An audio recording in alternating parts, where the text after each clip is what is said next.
This is called our island universe, which is a totally incorrect, but I think rather lovely name for our galaxy, the Milky Way. Because if you think about it, galaxies, as we shall see, are great clusters of stars that in some sense are floating through space in the universe. So it's a bit like an island. Another name we'll see for other galaxies is something called white nebula, because they were white nebulous objects. And for a long time, no one knew how far away they were.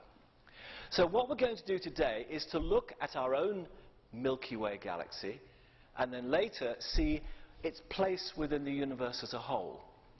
Now, this could simply be me showing you lots of beautiful pictures, and I shall certainly do that.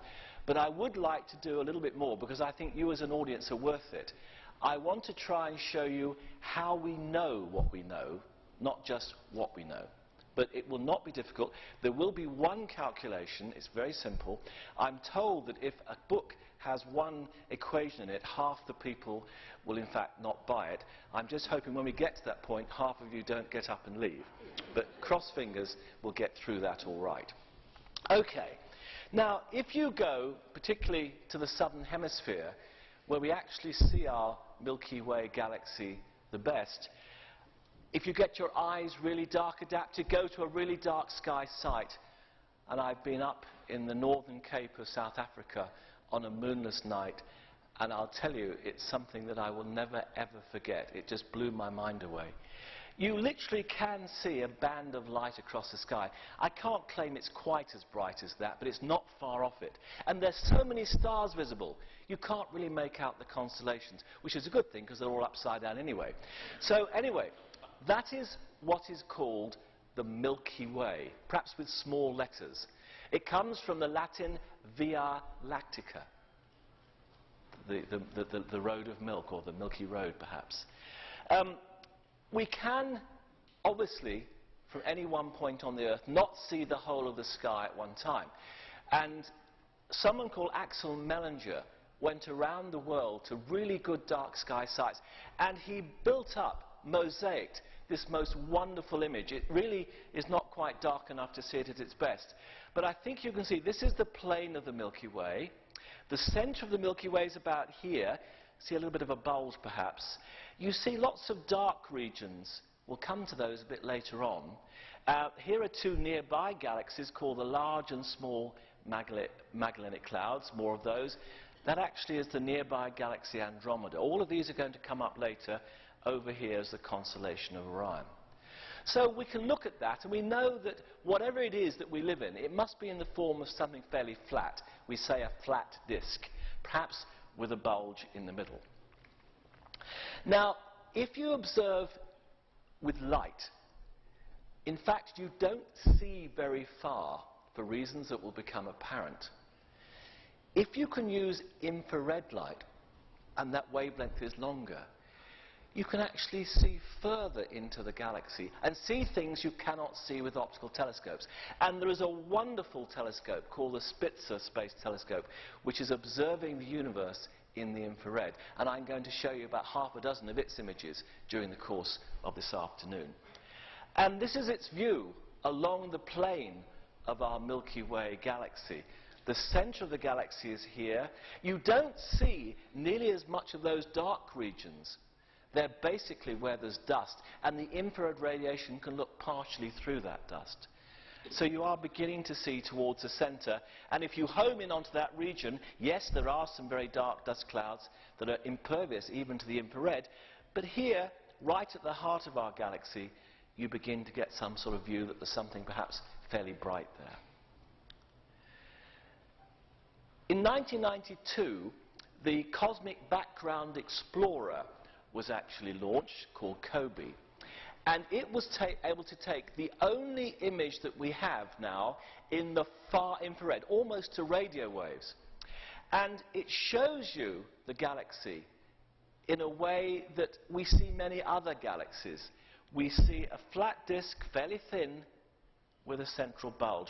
And you'll see how that compares to a diagram we'll come to a bit later. And it's because it can see not just the bit of the galaxy near us, but can sort of see through the galaxy it gets a much better overall picture of how our galaxy would look from a great distance.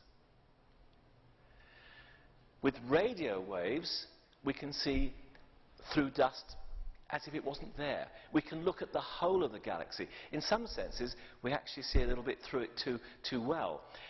We cannot see the whole of the galaxy from where we are in the Northern Hemisphere with our Hubble telescope, so we've also used the Parkes telescope in Australia.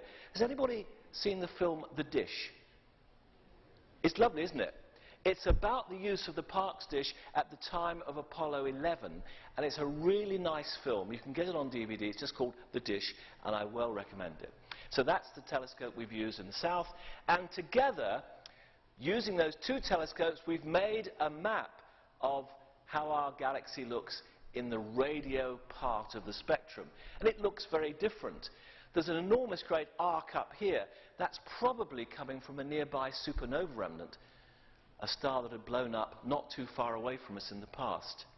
That, in fact, is the Large Magellanic Cloud. Those were there. We'll see them again in just a moment. This actually is the Sword of Orion. We're going to see that too. Over here is Taurus, and there are various other objects. So it looks very different, but notice there's a bright spot right at the center. We call it Sagittarius A star because it's right at the heart of the constellation Sagittarius. It is the heart of our galaxy, where we believe there's a supermassive black hole which is basically absorbing material from stars that sort of get too close. Happily for us, it's pretty quiescent.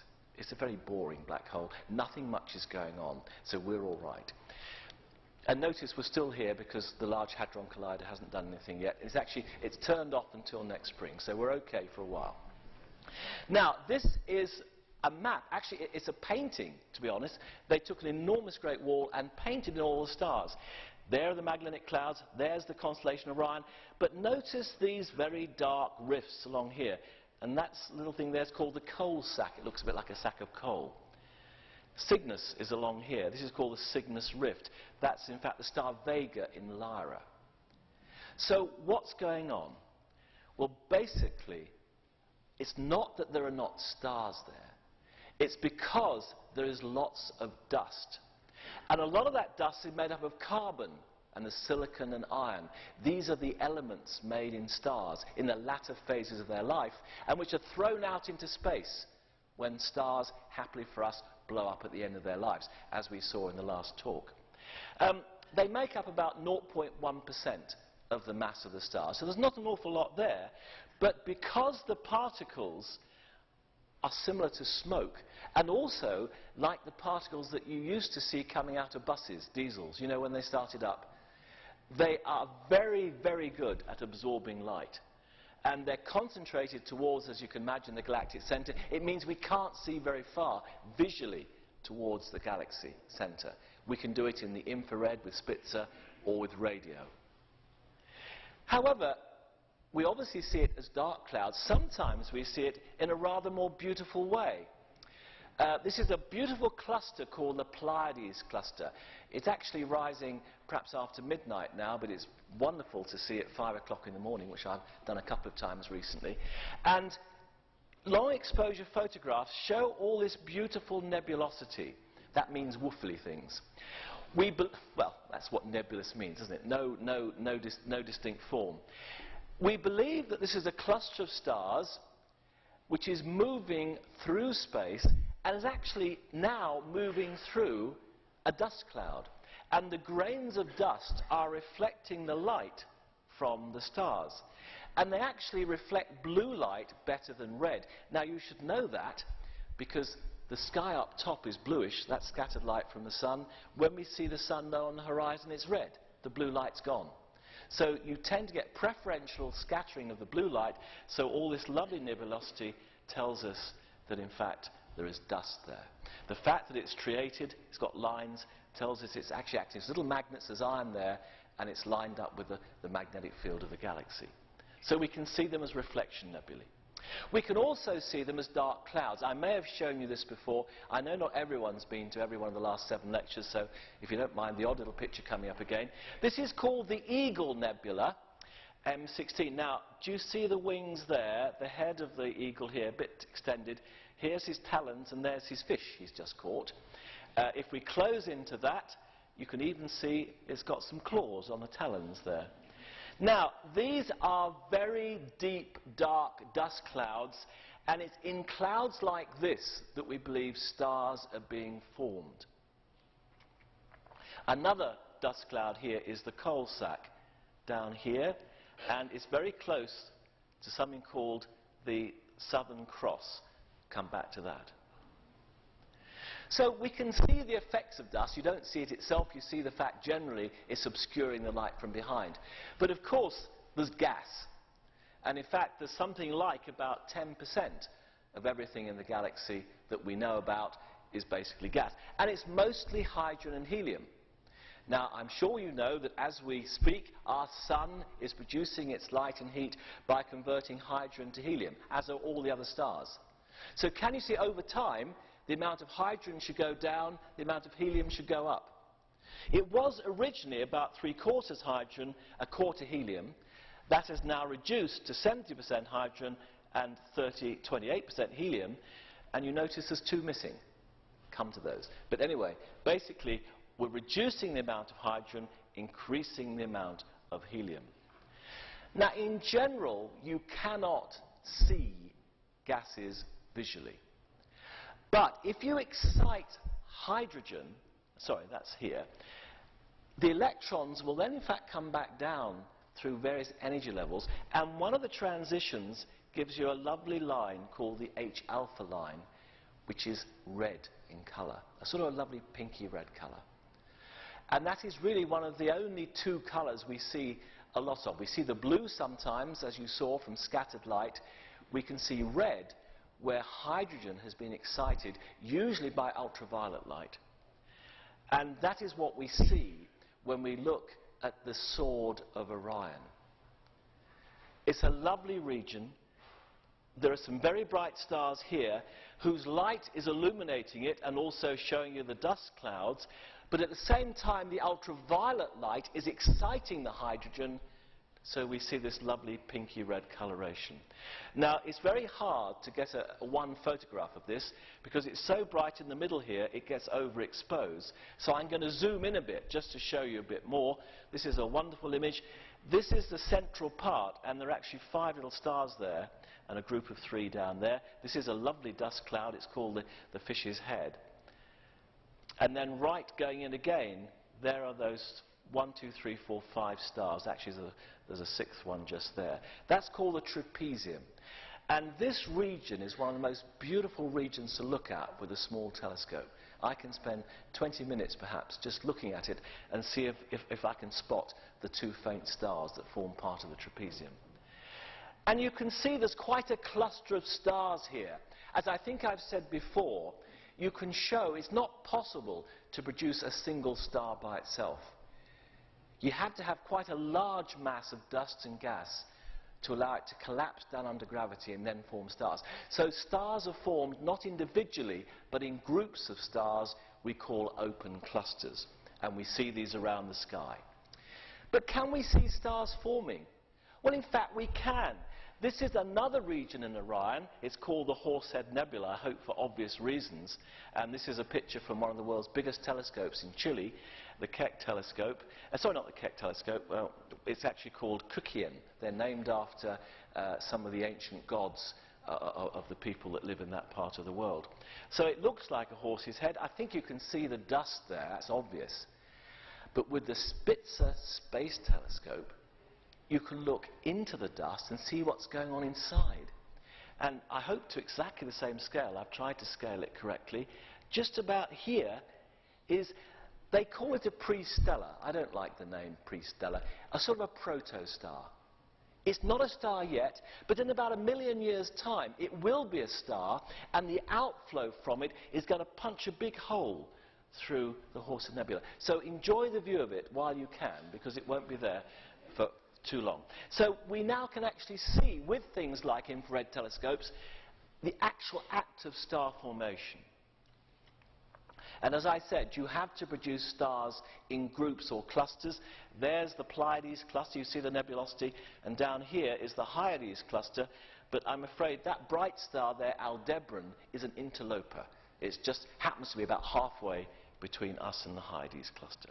So these are some of the things we see beautifully along the disk, the plane of the Milky Way. We see these lovely rich clusters. One final one to show you. This is called the double cluster in Perseus, just down to the left of the constellation Cassiopeia. Again, that's a lovely thing to look at with a small telescope or even a pair of binoculars. To the naked eye, it looks like a little fuzzy glow in the sky. Well, I said that there was 2% of gases missing because, in fact, that other 2%, they're gases which include both carbon and oxygen and nitrogen. There's carbon monoxide, CO, the CN cyanogen, and there are even larger molecules such as alcohol. I think one of my colleagues, they detected a cloud containing a lot of alcohol, I think enough to keep the whole of the world completely sozzled for quite a long time. And this made a major splash in the papers. They thought this was highly exciting, but we can't actually get at it. And they make up about 10% of the stellar, of the mass. It's sort of 90% roughly stars, 10% gas, and about 2% dust.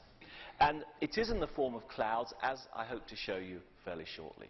So those are the sort of things we have. Okay, but now I want to show you how we know some things about the galaxy. How do we know its size and its shape? Well, let's try and do the size bit first, and structure as well. What we can do is to measure the distances of some of the stars that we can see. We know they lie in a flat disk. We know there's a bulge in the middle, and actually we have some estimates. There's about 10 to the 11, that's a lot of star masses worth there, and in the disk, in the bulge in the center, sorry, we have about 10 to the 10. So perhaps 100,000 million stars make up our galaxy, the Milky Way. It's quite a big galaxy. It's, you know, not bad. Now, how do we know the size? Well, we can start off by trying to measure the distances of nearby stars. And this is done using the method of parallax. Now, if I look, there's a lady with a nice red jacket on towards the end, all right? I'm sure she can see herself. And she's in that direction, thank you. Now, I can see where she is against the background of this room. If I walk across to here, on the other side, then can you see from where I am, she's now against a different part of the background. That's called parallax. If I measure that angle, and I know this length, can you see I can work out how far away she is? Simple trigonometry, sorry. So this is the idea. We need to have a big baseline. And the baseline we have is due to the fact that the Earth is orbiting the Sun. This distance, 93 million miles, 150 million kilometers, is from there to there. So can you see, in space, we move about 300 million kilometers in 6 months. So if we see a nearby star in April, we will see it against a background of stars looking somewhere in this direction. This is very much not to scale, I might say. 6 months later in October, we look at the same nearby star, and we see it's moved relative to the more distant stars. If we can measure this angle, it's called the parallax angle. We actually measure twice it, but we can halve that. We know that distance. Can you see by trigonometry we can get the distance of the star? That only works for, initially it was about 2,000 stars, but a spacecraft called Hipparchus has made much more accurate measurements, and now we've perhaps got 100,000 stars whose distances we know. But that's not across the whole of the galaxy. It's sort of the near 10% or so. So how do we get beyond that? But an example. This is Uluru, Ayers Rock as was. And here are two stars. This is called Centaurus A, and that's called Centaurus B. And this is the Southern Cross. And we can make measurements of how far each of those stars is. And this is trying to show you those measurements. Centaurus A, Alpha Centauri is the other word, is in fact one of the very nearest stars to us. A component of a triple system is called Proxima Centauri. It's 4.2 light years away. That's the nearest star. So that's very close. On the other hand, Centaurus B, Beta Centauri, is in fact much, much further away. Can you see it's about 100 times further away? And yet, can you see it still looks pretty bright? Does not that imply it must be very, very bright? It is in fact an exceedingly bright star, and we only see it so brightly because it's actually very, very luminous. And then in between, in the middle here, here are the distances of the stars that make up the cross. You see, they're not all at the same distance. We just see them because we see them in projection. So we can measure distances of nearby stars. How can we get beyond that? Well, we need to know a bit about stars. This is a beautiful image. It shows you the spectra of a range of different stars. Is it fairly obvious that it's bluer there and less red as opposed to less blue and more red? That overall colour shape is actually what's called the continuous spectrum, which goes from red to blue. And the hotter a star, the bluer it will be. So these are hot stars and those are cool stars. But the important thing to note is that these are spectral lines. They're called Fraunhofer lines. I think we covered those probably in my second lecture a year ago. And you see that what you see changes depending upon the type of star. They're sort of stellar signatures. We live in what's called around a G2 star, which is somewhere about here. And can you see, if we could see a star with the same stellar signature, we could be fairly certain it was the same, very similar to our own sun. We know how bright our sun is. We know how bright, we know how far away other stars like our sun are. So we can then do a calculation to work out how far away the distant stars are. We need to classify those stars into groups. They go O, B, A, F, G, K, M. Those are the spectral types. And I daren't tell you how we remember that because it's a bit politically incorrect. Does anybody know? Is anyone prepared to say what it is? I didn't hear that. We have to be very careful now after this sort of brand Ross thing, don't we? Anyway, okay. So there is a nice way of doing it. These are the hot stars, 30,000 Kelvin down to about 3,000 Kelvin here. And our sun is a nice middle-of-the-road star at 6,000 Kelvin. So this is the calculation, very, very simple.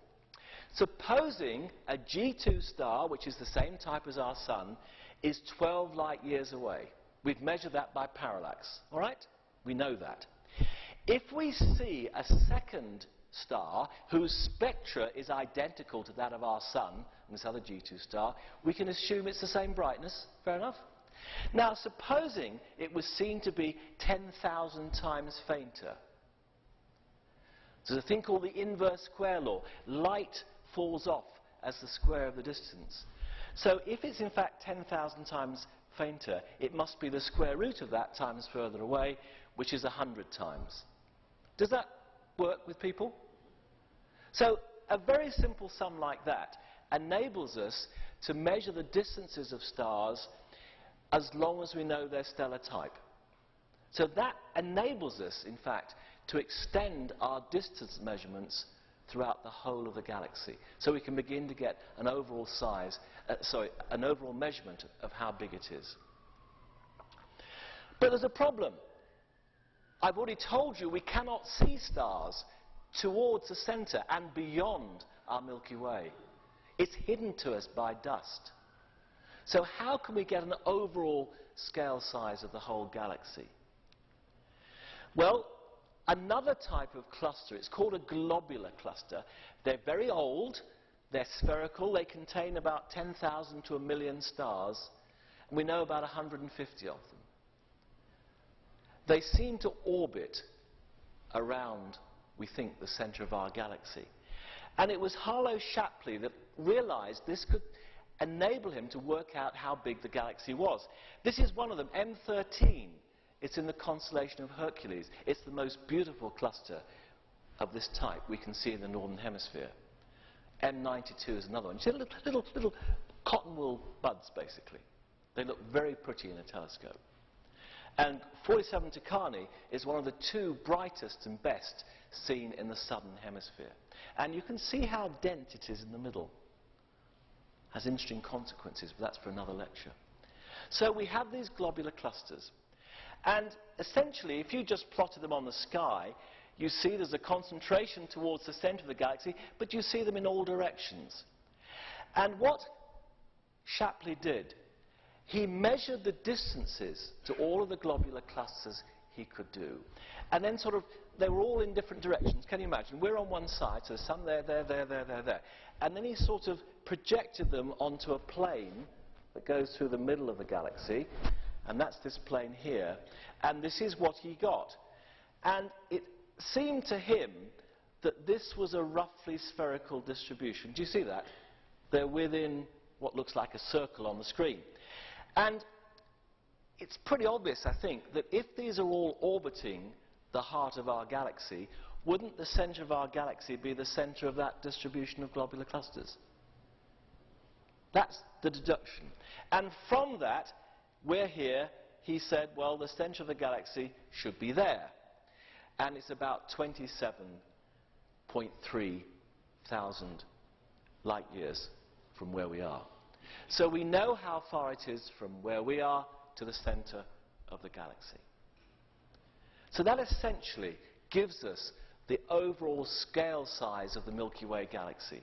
The sun is well out to one side. There's a central bulge. We saw evidence of that in that COBE image. That's about 3,000 light years across. And it takes light 100,000 years to travel across the galaxy. So it's quite big.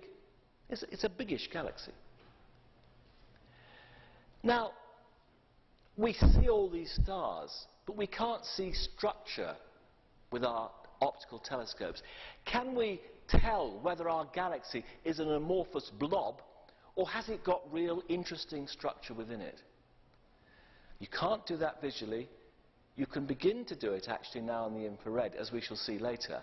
But the way it's been done largely over the last 40, 50 years is using radio astronomy. And it all bows down to the point that hydrogen is the most common element. And it has this wonderful feature that it actually gives off a radio spectral line, a wavelength that is very specific and has a known frequency. It's 1420 megahertz, which is just a bit up from most of where your mobile phones are working. So there's nothing very exotic about it. And what happens, you don't need to know this, is that there's a proton and an electron that makes up the hydrogen atom. They can either have their spins in parallel or in anti-parallel, do you see? And about every 9 billion years or so, takes a long time, the hydrogen atom gets a bit bored with having the spins going one way, and it flips the spin, and as it does so, off comes a photon with this very precisely known frequency. You've all heard of the Doppler shift. Meow, as a train comes past you. So if we look up into the galaxy, we can see hydrogen. Now look at these diagrams. If you had a cloud of hydrogen that was stationary, this is the hardest bit of the whole talk, so if you got over this, it's all right. If you've got a cloud of hydrogen which is stationary with respect to us, within that cloud, can you see the gases are all moving a bit? You actually get a sort of a Gaussian shape centered on 1420 megahertz. That's its rest frequency. It gets blurred a bit because even in a cloud, things are moving a bit. Is that okay? Can you see, if you have a cloud that's coming towards us, there's a Doppler shift that moves the frequency up moves the cloud up in frequency, so you get this. Conversely, if there's a cloud going away from us, can you see the frequency is lowered, giving you this. Now, in general, if we looked around our galaxy and there were clouds moving at different speeds relative to us, we would get something that looks like that, a combination, and in fact it's not too difficult to take that into a computer and show it's got 3 of these curves. Can you see that one is at rest frequency? Now we're always going to see that because we live in a cloud of gas, you know, that's not going to be moving with respect to us. But here's a cloud coming towards us, there's one going away. So that's the basic physics of it.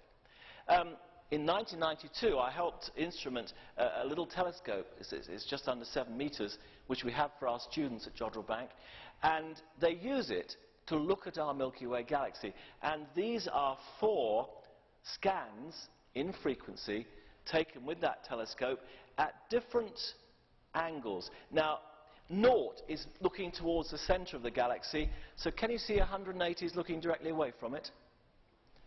Do you see that that's only got 1 spike? Because we don't see much except us. We see the hydrogen where we are. The fact here we see 1, 2, 3, 4 spikes, and there 1, 2, possibly even 4 there, and certainly 3 there. Can you see that means that there must be structure in the Milky Way? It's got to have individual clouds of hydrogen moving at different speeds. And we can actually plot these, and we can begin to make a sort of a map of the spiral structure. This shows a very strong arm. This is called the Perseus arm. This is where we live, and there's actually an outer arm here. Now, that's not in plan form. It's a rather subtle way of doing it, but it is possible to take that and draw out a map showing some of the spiral arm structure. So we can do it in the radio.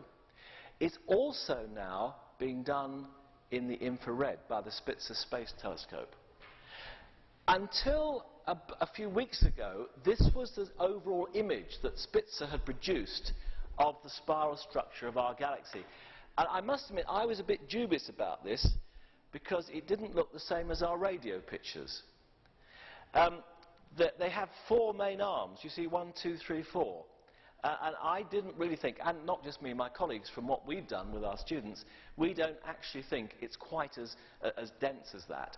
So I was actually really rather pleased when only a couple of weeks or so ago they said we got it wrong. And we now think it's more open. There are 2 main arms coming from the end of a bar. Okay, it's a spiral galaxy like a Catherine wheel. We call it a barred spiral. So we believe there's a bar in the center, 1 big arm coming out, another big arm coming out. They break up, and in fact we're here, as we shall see in just a moment, a little bit of a sort of a not particularly impressive arm that sort of broke away. And just to put some names on it, this is in fact the bar at the middle. The Scutum Centaurus arm is a very major one. That's actually mostly visible in the southern hemisphere. We can't see that. The Perseus arm is the major one that we can see. We're in what's called the Orion Spur, sort of little mini arm, and then there's an outer arm out there. So in fact, this literally is just a few weeks old. That is probably the best view that we currently have of how our galaxy would look if we could go out into space and take a photograph. And I must say, this does agree pretty closely with what we thought from our radio observations. So we now know, not directly but indirectly, that we live in a rather beautiful spiral galaxy. All right so far? Okay. So let's learn a bit more about spiral galaxies. Some time ago, I think we sort of took over Ireland a bit, and didn't we install various people? They made them earls and things. They probably paid the government some money, and they got sort of, you know, all these clever things, and were given land. Well, one of them was very good. The Earls of Ross. The 3rd Earl of Ross, his seat is at a place called Birr Castle in County Offaly, halfway across Ireland. If you go west from Dublin, you go past the Curragh. That's the racecourse, I think, because I've been there. And you carry on, and you come to Birr Castle. And in his garden, he built what was, by far, the world's biggest optical telescope for about 70 years. It had an aperture, a mirror, of about 72 inches across. That was pretty good. Now, he couldn't look all around the sky. He could lift it up and down, and this was looking due south. So can you see, he could watch the stars and other objects moving across the sky due south. And in fact, you could actually track a star by turning this handle here. There's a gear here, and you could move the telescope sideways to follow the star, and another little gear wheel, you could move it upwards. And I've actually sat up here and done those. It's great fun. And it was all pulled around by winches, by hand, in fact, in those days. Now, he made some lovely observations, but the one that's relevant to today is this. This was his drawing of M51, the Whirlpool galaxy. And for the very first time, it actually shows you the spiral structure of another galaxy. It's interacting with a small galaxy. Slightly annoying. That picture is in this book, and it cost me 50 quid to include it. I thought they'd have let you have it. No, they wanted £50. Anyway, that's what he drew. And just look at this next picture. That's a wonderful picture. Would you agree? He did it jolly well, didn't he? That's what he did. And that's what... Maybe even that little blob there is this thing up here. But those, by the way, you know Orion, I mentioned where those stars were forming. These are these star formation regions which you see in the dust lanes of a spiral galaxy. This one has got a much smaller nucleus than ours. Can you see ours has a big nucleus? We call it a type SC, where you have a rather small nucleus. This is another relatively nearby galaxy. It's 12.5 million light years away. It's called M81. The thing to notice here, I think, does the central part of it look redder than the outer arms? And it should do, because these are old stars. And if you've been to any of the other lectures, you'll know that bright young stars burn out very quickly, right? They don't live very long. So all the stars in regions where star formation took place perhaps billions of years ago, there aren't any bright ones, and because the faint ones tend to be reddish in colour, the central regions tend to look a rather orangey, pinky, and a reddish colour. Whereas in the spiral arms, where stars are forming as we speak, there are still quite a number of very large, very hot stars. Now, there's smaller red stars as well, but a single giant star can be 100,000 times brighter than a small red one. Can you see it can dominate? So we tend to get these bluish regions, bluish coloration to the spiral arms. Now, this is a wonderful image. This is from the Spitzer infrared telescope, and it's showing up the regions of dust where stars are forming. And can you see that the middle part, there's not really an awful lot, because that's where all the star formation has died out. But in the outer parts of the galaxy, you see these wonderful regions where stars are forming. So infrared, now giving us real image detail, is a wonderful help to our understanding of the universe. And there's another spiral galaxy. This one has a bit of a, well, it's not a bar, but it's got this rather nice circular region around the center. This is one with a very small nucleus and an awful lot of dust. That's obviously been processing stars into carbon and silicon, and they blow up, and gradually it's really become very dusty. That, by the way, is a star that's in this galaxy that has blown up. It's a supernova, and it tells us quite a bit about how far away the galaxy is. This is a lovely one. I perhaps shouldn't have put the name up and asked you. But it's called the Sombrero galaxy, and I've mentioned this before to you, that if you see people coming back on an EasyJet flight from Mallorca, what have they got? They've got a sombrero on their head, and they've got one of these straw donkeys under their arms. Have you seen that? Anyway, so this is the Sombrero galaxy. Again, you see these thick dust lanes here. And this, again, is a Spitzer image. It's a very new one. It shows you this fantastic region of dust showing up brilliantly in the infrared. Notice, too, that in both of these images, do you see this sort of region here? We call that the galactic halo, and we think our galaxy's got one too, maybe not as intense. They are very, very old stars that are just orbiting around the center of the galaxy. They're not very bright. We can hardly see any of them because they're so faint. But there is this halo of stars that sort of has a spherical distribution around the center. And we're a barred spiral, but not a very extreme one. Would you agree that looks not totally dissimilar to our own galaxy? And over here is one quite common, I'm sorry, in your way.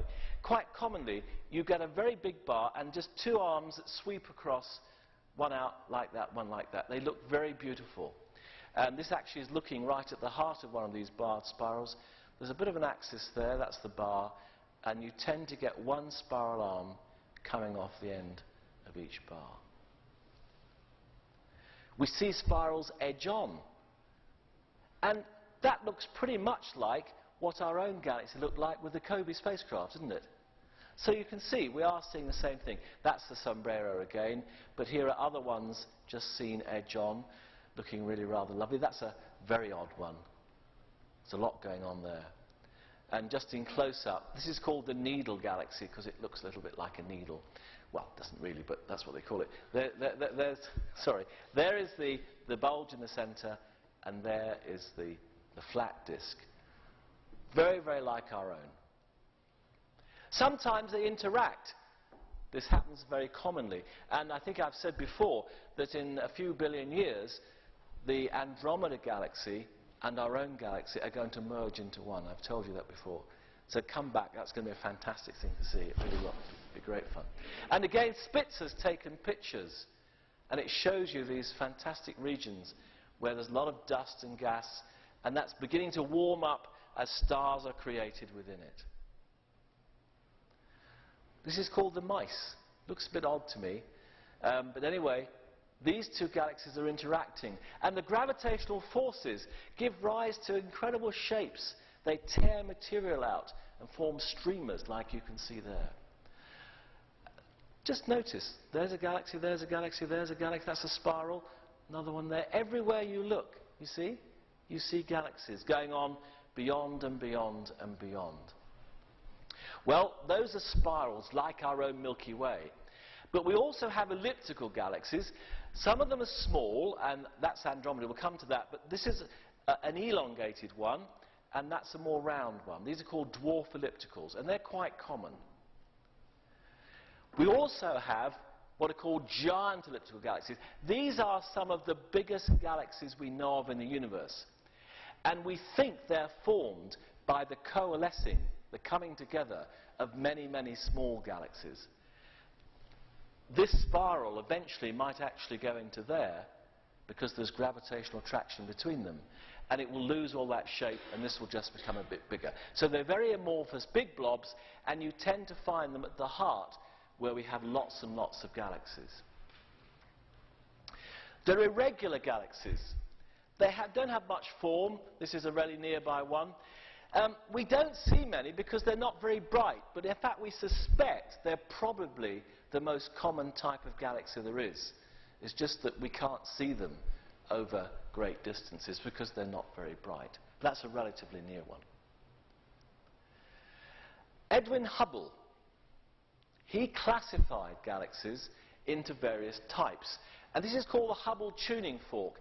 And it's still around, but we should be a bit wary of it.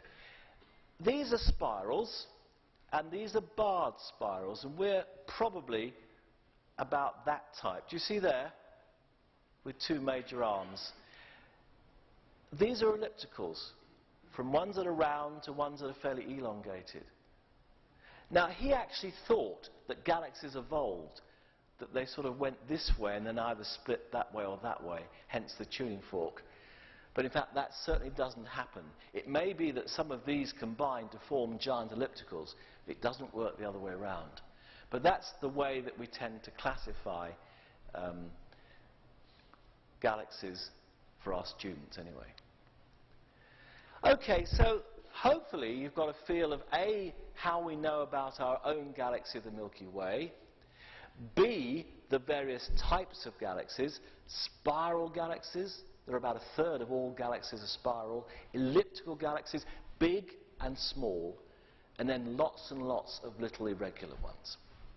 Well, if we look out into space, is there any structure that we see beyond our own Milky Way? Well, yes, there is. We live in what's called our own little local group of galaxies. I know this is only a monochrome picture, but it's a very lovely one. This is showing you the plane of the Milky Way. There's the coal sack. Do you see the Southern Cross? And these are the large and small Magellanic Clouds. That was a test. Okay. Now, you don't see these from up here. I've only ever seen them twice in my life. once from South Africa and once from the southern tip of New Zealand. I don't think I've told you this. That was a somewhat traumatic experience. And I'm just going to tell you a bit about what it's like being a real astronomer. We were staying at a really bad hotel in the middle of nowhere near Milford Sound. Has anyone been down that far?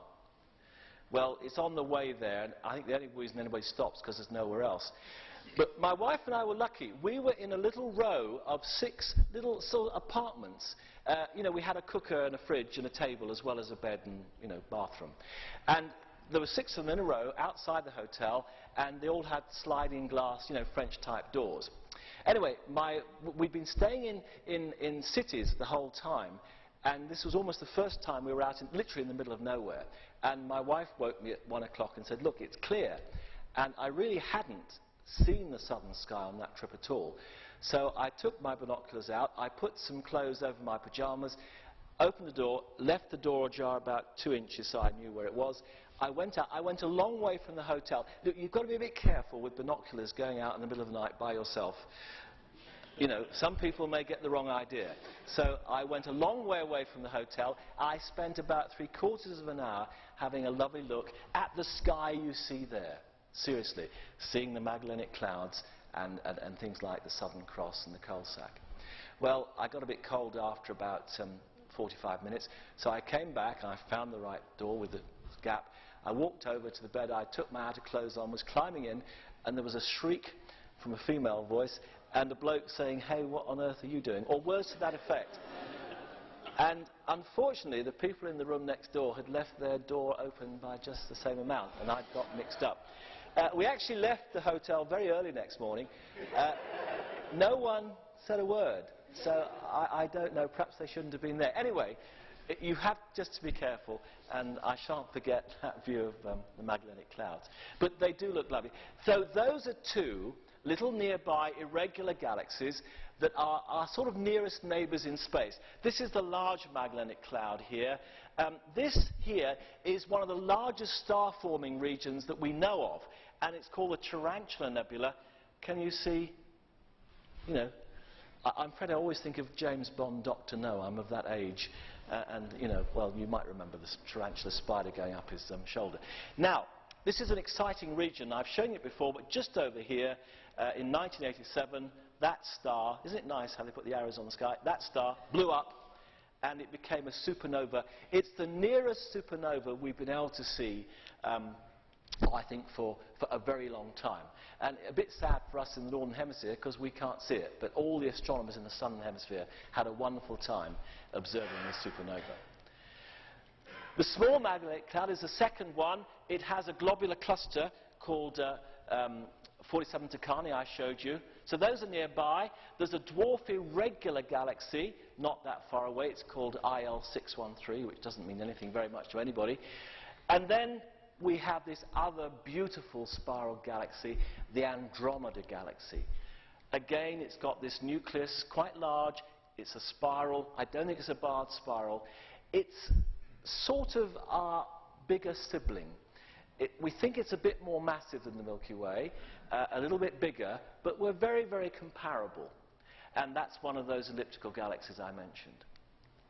Now, how far away is it? People didn't know what those fuzzy objects I've been showing you were. They called them white nebula because they were nebulous and they were white, basically. Fairly obvious. But a lot of people thought they were within our Milky Way galaxy, nearby. And there were really serious rows, arguments, people shouting at each other at conferences in the early part of the last century. And happily, eventually, we found out how far away they were. And it's all to do with a type of star. It's called a Cepheid variable. Basically, the star is a very big one. It's very bright, and it's going in and out, and in and out. It takes perhaps 100 days for a big one to do that, but I can't spend 100 days with you. But do you get the idea? They're rhythmically breathing in and out. And as a result, their brightness changes. A lady called Henrietta Leavitt studied and discovered many of these. She worked at Harvard for, I think it was 30 cents an hour, but probably that was quite a lot of money in those days. And this is what she observed. These stars rose their brightness quickly and then died away gently. Rise quickly, died away gently. She observed many of these in the small Magellanic Cloud. Can you see that because it's a long way away, all of the stars in that little galaxy are roughly the same distance? So if a star looks brighter than another, would you agree it really is brighter? Well, what she found was that the brighter the Cepheid variable, this is 10,000 times brighter than our sun, the longer it took to go big and small. Now, you'd accept that. If you have a big bell and you make it ring, doesn't it ring at a lower pitch, a lower frequency than a little bell? So big stars oscillate more slowly than little stars, or relative little stars. The point is this: if you could see one of these stars somewhere out in the universe, and they're very bright, you can see them a long way, and you know it's got a period, let's say, of 30 days, can you see, you know how bright it is compared to our sun? And hence, that inverse square law, you can work out how far away it is. But you've got to find them first. And this is what Edwin Hubble set out to do. I've talked to you about him before. He used the 100-inch telescope. He observed 23 of the nearest galaxies looking for Cepheid variables. And finally, in the Andromeda galaxy, he found one. This photographic plate is probably one of the most famous photographic images ever taken in the history of astronomy. Because up here, he'd marked a star which he first thought was an N-type star, and then later, do you see, he realized it was a variable star with an explanation. And it was a Cepheid variable star. He could see how long it took to get brighter and fainter. And that told him how bright it was in comparison to a similar Cepheid variable in the small Magellanic Cloud, whose distance he knew. And from that, he could calculate how far away Andromeda was. Does that sound plausible? It was what's called a standard candle.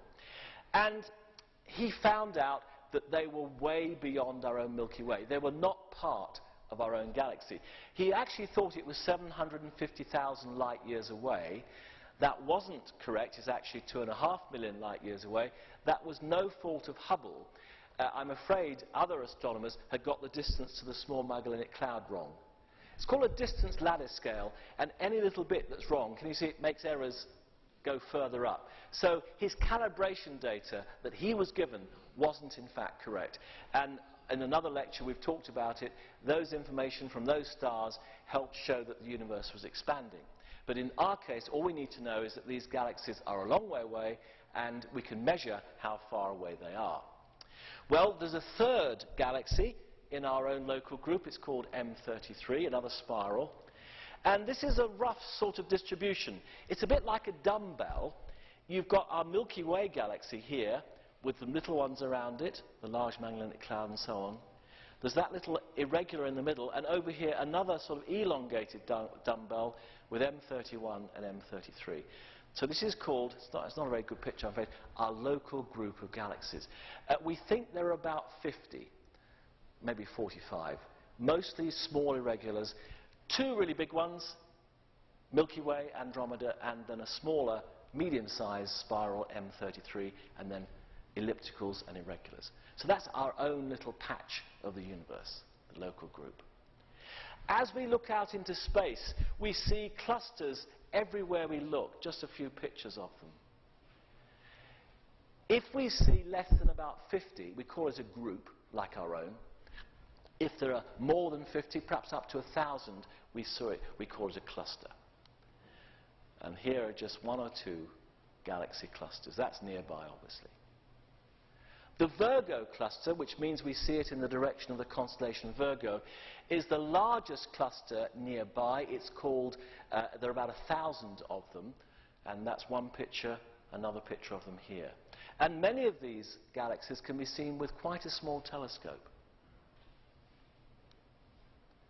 Beyond that, we have what is called the Hercules cluster. It's a double, lovely pair of interacting spirals. The Hydra cluster, a distant one seen by the Hubble Space Telescope. And here, in what's called the Hubble Deep Field, we have some of the most distant galaxies ever observed. And all you need to know is that there are trillions and myriads of them going everywhere out into the universe in the form of these clusters. Galaxy clusters themselves tend to cluster into what are called superclusters. And the Virgo cluster is the heart of our own supercluster, and we're right out on the edge of it. As you get away from the center, the clusters tend to be smaller, and out at the edges you tend to have little groups like ours. I'm not in the right place, but if I were giving this talk in Manchester, I would say that the center of Manchester was the Virgo supercluster. Then can you see it surrounding it? You might know the Stockport and Bury and Bolton. They're the sort of fairly big clusters around. But as you get further out, you get to places rather posh, like Alderley Edge. And our local group is an Alderley Edge of Manchester. And I'm not quite sure what the right analogy is for London, I'm afraid, but I'm sure there are some nice posh places around London. So we're just a small, rather upmarket little group of galaxies on the outskirts of our supercluster, the Virgo supercluster. And we see these superclusters all through space. And over the last 20 years, about 15 in particular, they've been making maps of the distribution of galaxies through space. This is the whole sky. This is all the effect of our galaxy. We can't see behind the galaxy. But you can take strips of it. And they've actually noticed that there are some bands. This is called the Great Wall. There's a great band of galaxies across the sky. It's a very uneven structure. And this gives you some idea. There's the Virgo cluster, that's us on the edge of it, and these are all other supercluster regions out there in the universe.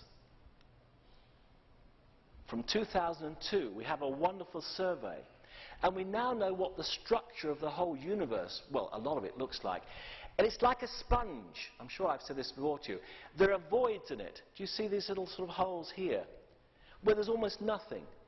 And then you have clusters clustering around the edges of those voids.